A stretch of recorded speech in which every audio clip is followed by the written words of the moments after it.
Hi guys, Darth Deuce here, back with another Star Wars review, but also Transformers review, because today we're taking a look at the Walmart exclusive Transformers Star Wars crossover of the Mandalorian as his N-1 Starfighter. It has been years and years since Transformers has done the collaboration crossover style figures. They did Star Wars crossovers a long time ago, as well as Marvel.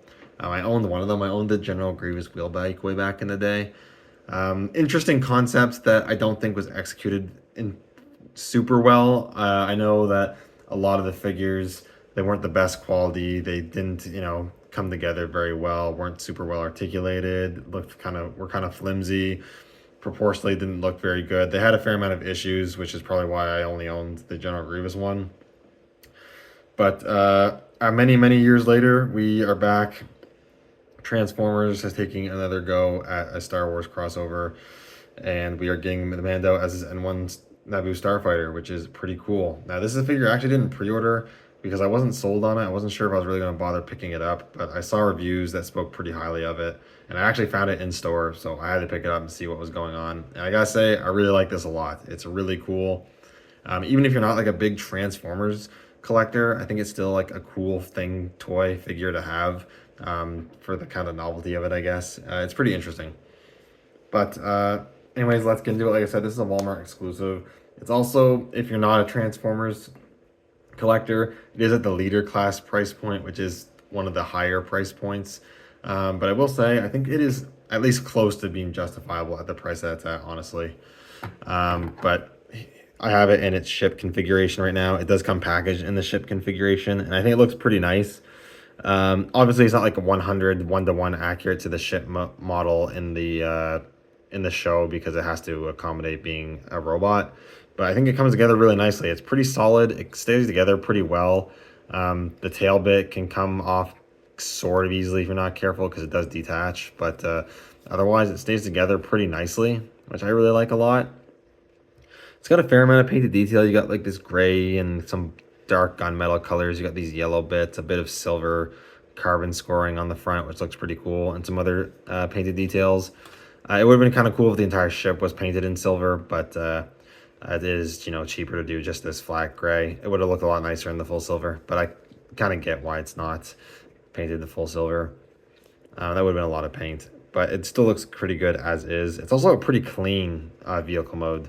Like, there is not very many obvious robot parts showing on the vehicle mode. You can maybe kind of sort of tell that this under part is going to turn into the legs, but aside from that, you can't really tell it's going to go turn into a robot, which I think is very cool. Especially considering the N-1 sleek design. I think the did a good job of engineering this. Yeah, I guess in terms of features and whatnot, you can see you do have the well, the cockpit doesn't really have an actual cockpit in it, but there is some sculpted detail in there. You do actually have the pod where Grogu would go, and it does actually open, but you don't get a Grogu minifigure or anything to put in there, which is a little interesting that they don't include that. However, if you have any of the vintage collection Grogu figures, that one is just about the right size that you can squish him in there and you can close it up and fit him in. And that looks pretty good, albeit he's maybe a little on the large side in there, but still, if you want to do that, that's something you can do. He does have a few portholes. The ones on here on the engines will come into play a bit later. But there is the one on the bottom, which you can use for a flight stand, and very cool. You actually get a flight stand with this figure, or rather, you get the accessory to make a flight stand. So you get this stand piece. It has this clear blue plastic and then this bit of gray. You have this disc piece that is clear and has the Mudhorn logo, which is super cool. And then you also get this piece, which is actually going to become Mando's cape in robot mode. But what you actually end up doing is you tab the cape kind of around the stand piece like so. And then I can't get under that. Then you plug the gray bit down to the peg on the base. There's another little peg there. You can peg the ship in, and then you get a fully functional and pretty good, pretty good looking flight stand, which I think is actually super cool. It's pretty rare to get Transformers or vehicles from Hasbro in general that come with like an actual flight stand instead of having to source your own. And to use accessories that will come into play again for the robot mode to achieve this, I think is so awesome. And it's a pretty solid connection. It's not going to fall off or fall down because the base is pretty wide. It fits together pretty solid, so that's super cool. You also get a few effect parts you can use as well. These bits here are actually for the engines, so you can actually just fit those over the, I don't know what these bits, I don't know what to call them, but these bits like so, and then you can actually have the engines looking like their thrusters are actually going off, which is super cool. They included that. That looks pretty nice.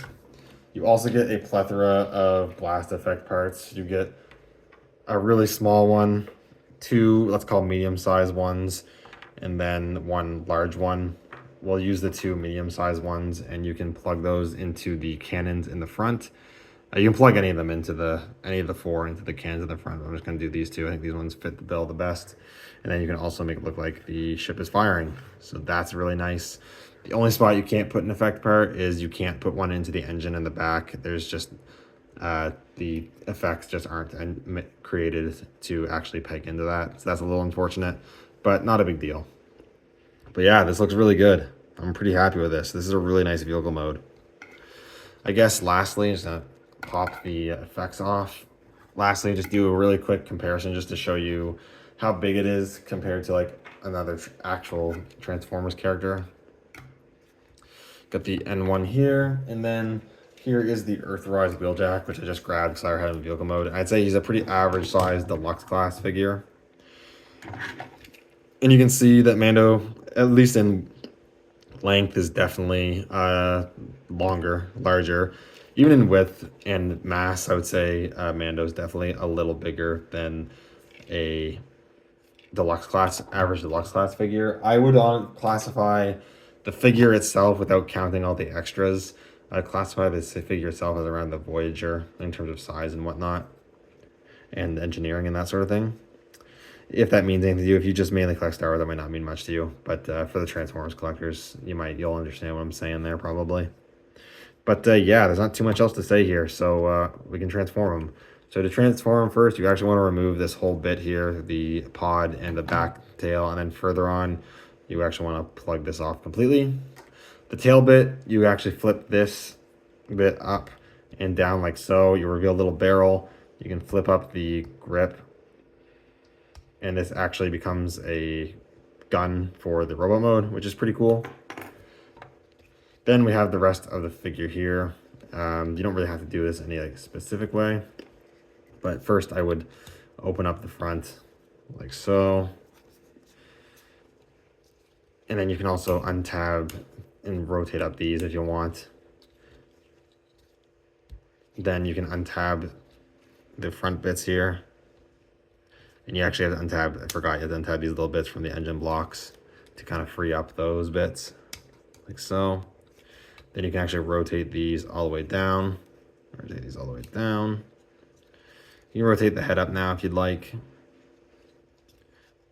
Untab the cockpit section. And then you can actually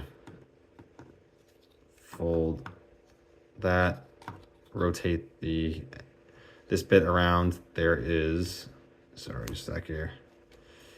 This little tab underneath here to actually hinge out. It's a bit tedious to get out. Maybe if I rotate it back around and I just got a wedge, that's great. There we go, sorry. Yeah, it's easier to do it this way so you can get to this bit easier. Do that, hinge that down like so. Oops. Rotate this around. And then this little pit we just flipped out will actually tab in just below his neck there, below his head there. If it will do it. There we go. It doesn't, I wouldn't say it tabs in super securely, but it will tab in like so. Then these bits we folded back. You can fold these back in on each other. The guns will actually kind of simulate the jetpack in his robot mode, which is kind of cool. And you can flip these bits around like that. And you might as well just turn the whole thing around. You'll actually notice he got his belt there and details, which is pretty cool. The arms, you can bring these up and clip those in. Actually, before you do that, let's untab them. Before you do that, rotate the arms up like this and then tab it into the torso. It'll be a bit easier. You can open up the panels on his forearms here and pull out his hands. They're just on ball joints there.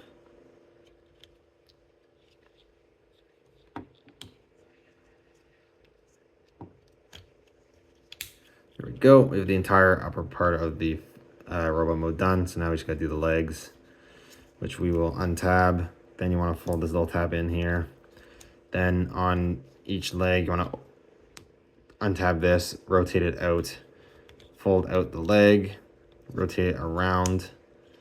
Then this bit, rotate that, rotate, just keep rotating stuff, and then you make the foot.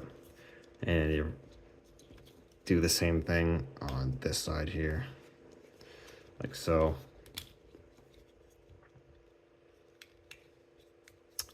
Rotate that the wrong way. There we go. That all locks into place. Straighten them out. And then, unless I missed something, that is the figure in his robot mode.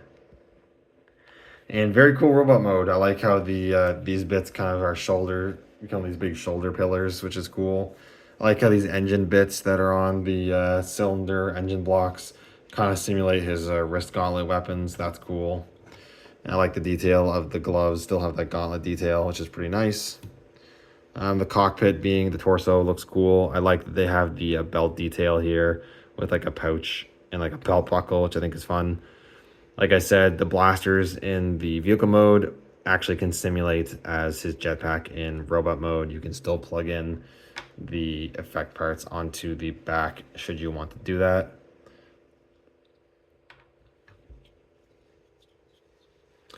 And yeah, the legs look good. Nothing too much going on here, but I like the different colors to really separate the things. The browns and the grays, the little bits of gold and yellow look really nice. I think the head sculpt's really cool. It's just the Mando helmet with some more techie details on it. And I like the black highlights. Those look really cool. And the visor looks really nice as well.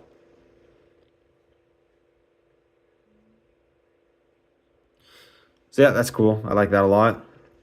And not too much else to say.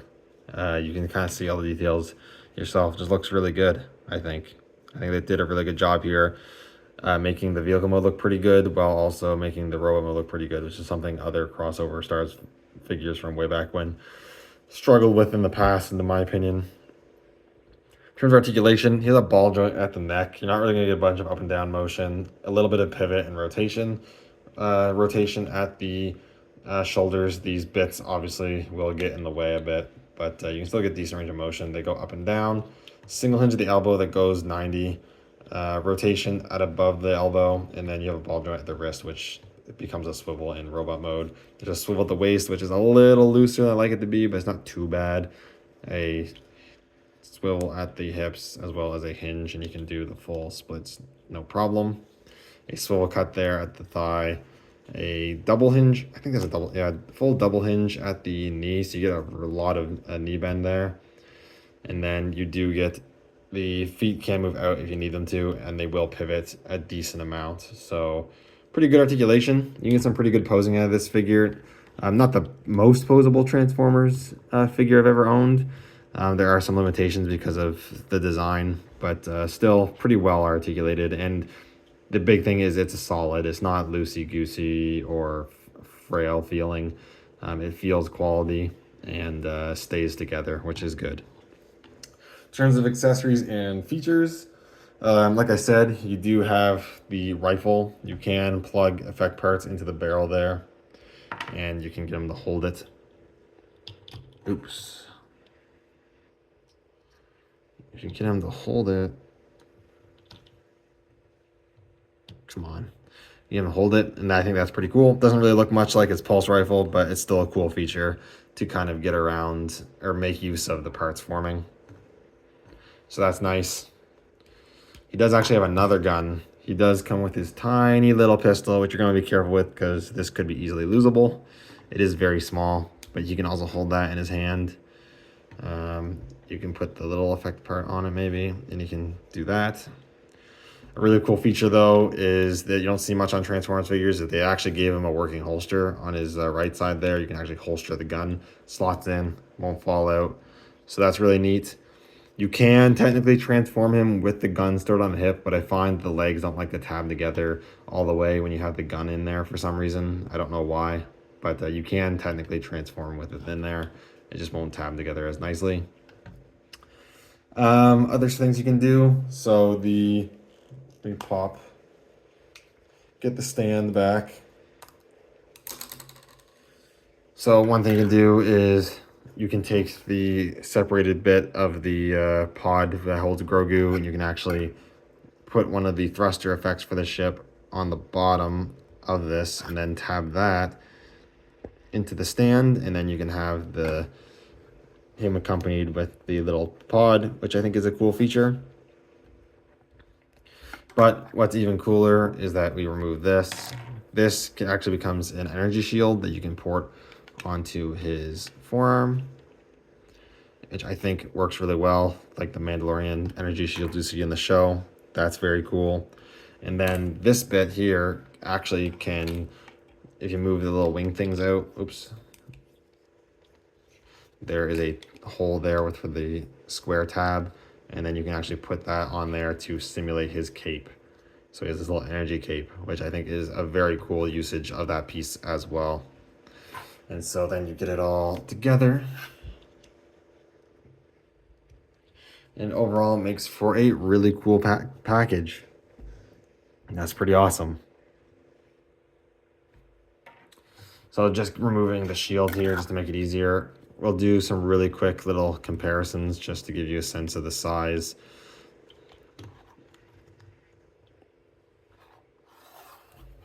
So here is the Mandalorian Transformers figure. Here he is next to what I consider a standard Voyager class figure from Hasbro Transformers. And Mando's actually a little taller than Soundwave here. This is the Netflix Soundwave, which I'd say is around average for what a Voyager is sized nowadays. So he's a little taller than him, which is good for the price point, although Soundwave is heftier, but Soundwave also has cassettes in them. Here he is next to what I would consider the average size leader class. So Mando is definitely a bit shorter, not counting these bits, is a little shorter from the head than a leader class, which is Galvatron here, and Galvatron definitely feels heftier as well. So I would definitely classify this new Mando figure more along the lines of a Voyager class sized figure. And then here he is with the Star Wars The Black Series Glavis Ringworld Mandalorian. And you can see he's a bit bigger, both in bulk and in height. But overall, I think this is actually a really cool figure. It surprised me. I wasn't really sure initially when they announced it what to expect, but I think they actually did a really good job. The figure is, for the most part, solid, articulates decently, has a bunch of accessories and little gimmicks and options you can do with it that I think does help to justify the leader class price point. You do have a decent sized robot. The robot mode and the vehicle mode are both very good. Decent amount of paint on here and a bunch of accessories and display options. Really is a really nice package. If you're a Transformers and Star Wars fan, I would highly recommend this. This is the one I think you're going to have in your collection. If you are always one or the other, just more of a Transformers fan or more of a Star Wars fan, I'd still recommend it, honestly. It's a cool figure to have. You know, we're not going to get, or I would imagine we're not going to get like full waves of Star Wars crossover Transformers anymore. This might be the only crossover Transformer we get for a long time. So I think it's one to have just for the collection, just to, you know, kind of one of those milestone things. We don't get this very often. And it's a really cool, a bit more unique thing to add to the collection, regardless whether you collect Transformers or Star Wars. Anyways, thank you guys so much for watching. Let me know what you think down in the comments below, and I will see you all in the next video. May the Force be with you.